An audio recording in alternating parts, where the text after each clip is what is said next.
Hello বন্ধুরা, তোমরা thumbnail এবং টাইটেল দেখে বুঝেছো যে এই ভিডিওতে দাড়ি সম্পর্কে যত তথ্য এবং তোমার যত কথা জিজ্ঞেস করার আছে সব উত্তর তুমি এই ভিডিওতে পাবে। ভিডিওটা শুরু করা যাক। সবার প্রশ্ন থাকে যে দাড়ি রাখা উচিত কি দাড়ি রাখা না উচিত। আমার পয়েন্ট অফ ভিউ, দাড়ি যদি একদম ঘন টকটকে হেবি সুন্দর বিয়ার্ড ওঠে, দাড়ি ওঠে, তাহলে সেটাকে সেভ করো এবং তোমার মুখের হিসাব মতো কেটে রাখো। আর তোমার যদি অন্য কেস থাকে দাড়ি ওঠে এবং আমার মতো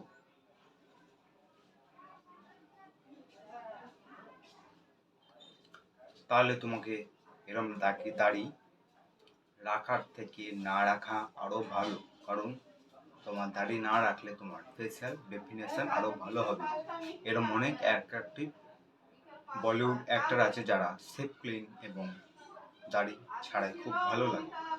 তাদের দাড়ি রাখলে তাদের দেখতে ভালো লাগে না। ঠিক তেমনই তোমরা যদি দাড়ি কেটে ফেলো তাহলে তোমার দেখতে ভালো লাগবে।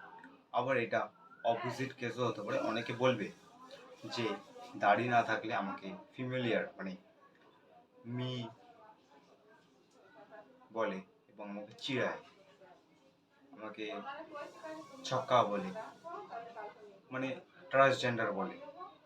তাদেরকে গিয়ে একটাই কথা বলবে, এনএসজি যত মেল বড় বড় অফিসাররা আছে এবং যারা ছোট ছোট সিনিয়র অফিসাররাও রয়েছে তাদের ক্লিনসেপ থাকে, তাদের সঙ্গে পাঙ্গা নিতে বলবে এবং তাদেরকে ট্রান্সজেন্ডার বলতে বলতে চামড়া গুটিয়ে তালে তলায় ঝুলিয়ে দেবে।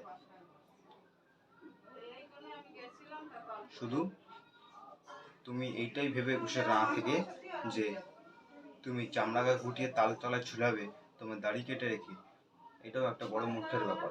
আমি বলতে চাইছি যে তুমি যদি ভাবো তুমি দাড়ি কেটে তুমি নিজেকে মহান ভাববে এবং দাড়ি না থাকলে তুমি ভাববে তোমার খুব সুন্দর দেখাচ্ছে, সেটাও না হতে পারে। কারণ তোমার যদি মুখে ফেস ফ্যাট থাকে, মুখে চর্বি থাকে এবং তোমার বডিতে চর্বি থাকে, তুমি অ্যাট্রাকটিভ না দেখাও, সেটাও একটা কেস হতে পারে।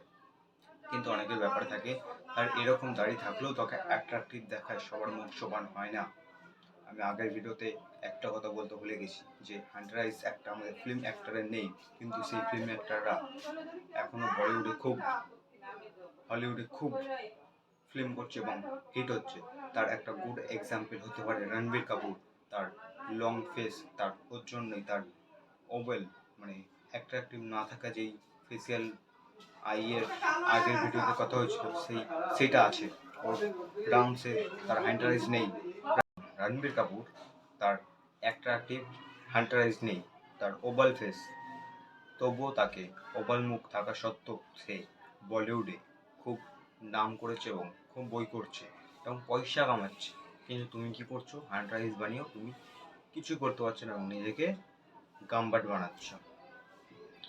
সে কিছুদিন আগেই রণবীর কাপুর একটা অ্যানিমেল মুভি লঞ্চ করেছে, দেখেছো বইটা কত অ্যাট্রাকটিভ লাগছে। সেটাই বলতে চাইছি যে শুধু একটা জিনিস নিয়ে করলে হবে না, তোমাকে লাইফের সব দিকে সব জিনিসকে নিয়ে নড়াচড়া করতে হবে এবং সব কিছুতে সমান ফোকাস দিতে হবে, নাহলে একদিকে প্লাস পয়েন্ট হলে অন্যদিকে মাইনাস পয়েন্ট হবে। এটা তো হয়ে গেল। তোমাকে মুখের যত আনঅ্যাট্রাকটিভ ফেসিয়াল হেয়ার আছে সবগুলোকে কেটে ফেলতে হবে, এটাই মূল কথা। একেই বা কী হবে, তোমার যখন ভালো মতো উঠবে তখন তুমি রাখবে। কিন্তু এর অপোজিট সাইডেও একটা ম্যান বলে যে আমার দাড়ি উঠছে না কিন্তু আমি চাই আমার দাড়ি উঠুক। সেই কেস আমি একটা সাজেশন দিতে পারি, আমি তোমাকে বলতে পারি তুমি বেশি করে ওয়েট ট্রেনিং করো, ওয়ার্কআউট করো, রানিং করো, তোমার গ্রোথ হরমোনকে বৃদ্ধি করো, তোমার টেস্টোস্টেরনকে আরও ইনক্রিজ করো। তার ফলে তোমার হতে পারে, তোমার যদি চান্স থাকে তোমার বিয়ার্ড এবার দাড়ি ওঠার। কিন্তু যদি সেটাও না ওঠে তাতে কিছু করার নেই, তোমাকে হেয়ার ট্রান্সপ্লান্ট যদি সুযোগ থাকে করাবে, পয়সা থাকলে, হলে সেটাও করা সম্ভব না। কারণ আমাদের হেয়ার 100% নির্ভর করে তোমার জেনেটিক্সের ওপর। আমি হেয়ার গাইডেও বলেছি এবং এটা বলতে পারো তোমার বিয়ার্ড দাড়ির গাইড, সেটাতেও বলছি। অনেকে বলে আমার প্যাচি হেয়ার, থাক ওইটা নিয়ে এই ভিডিওতে যাবো না, থাক। সব জেনেটিক্সের ওপর 100% নির্ভর করে। এই কনসেপ্ট অনেকটা ওইটার মতো যে কিছু লোক ভাবে যে আমি যদি দামি দামি জামা প্যান্ট পরি তাহলে আমাকে খুব সুন্দর লাগবে এবং আমি স্টাইলিশ চুল কাটবো, রং করবো, আমাকে দেখতে হেবি সুন্দর লাগবে, অ্যাট্রাকটিভ লাগবে। কিন্তু মেন কথা তোমাকে ছাপড়ি লাগবে, কারণ তোমার পেট পড়ে আছে কতটা, ভুঁড়ি বেরিয়ে আছে, ফেসের ফ্যাট বেরিয়ে আছে, মাথায় চুলে রং করে রেখেছো, তারপর বলছো তুমি অ্যাট্রাকটিভ।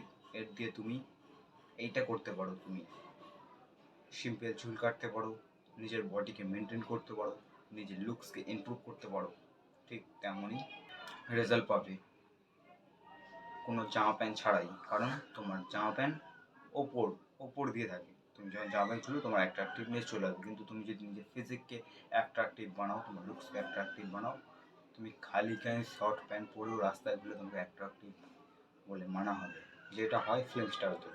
অনেক রকমই দাড়ি না থাকলে ছক্কা, দাড়ি থাকলে আমার কোথাকার কনসেপ্ট আমি জানি না। তুমি তাহলে কোরিয়ান যত অ্যাক্টর রয়েছে দেখো তো, এখন যত মেয়ে আছে সবাই এখন কোরিয়ানের ফ্যান, বিটিএস এর ফ্যান। কারণ তাদের কি, তারা কি ইয়ে নাকি, ট্রান্সজেন্ডার বলে নাকি? তারা তো দাড়ি নেই, তারা ট্রান্সজেন্ডার ছক্কা নাকি তারা? তাদের এত ফ্যান ফলোয়িং আছে না, তাদের এত পয়সা আছে না, আমাদের হলিউড অ্যাক্টররা তার পায়ের কাছে থাকবে।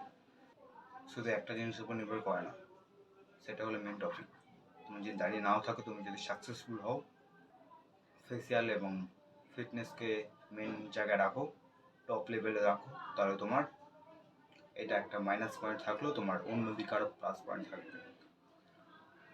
বিটিএস যারা করে তাদের জেনেটিক্সটাই এমন, তাদের দাঁড়িয়ে ওঠে না। আমাদেরও জেনেটিক্সটা এমন, কিছু রেখে দাঁড়িয়ে ওঠে, কেমন দাঁড়িয়ে ওঠে না, সেটাকে অ্যাকসেপ্ট করতে হবে এবং অন্য কিছুকে সাকসেসফুল হতে হবে। এই ভিডিওটা এই পর্যন্তই। এই ভিডিওটা যদি তোমার কাজে এসে থাকে, তোমার লাইফে 1% ভ্যালু এসে থাকে, ভিডিওটাকে লাইক করবে এবং সাবস্ক্রাইব করে দেবে, এটা আরও ভিডিও পাওয়ার জন্যই। আর একটা কথা বলি, জাগতে থাকো।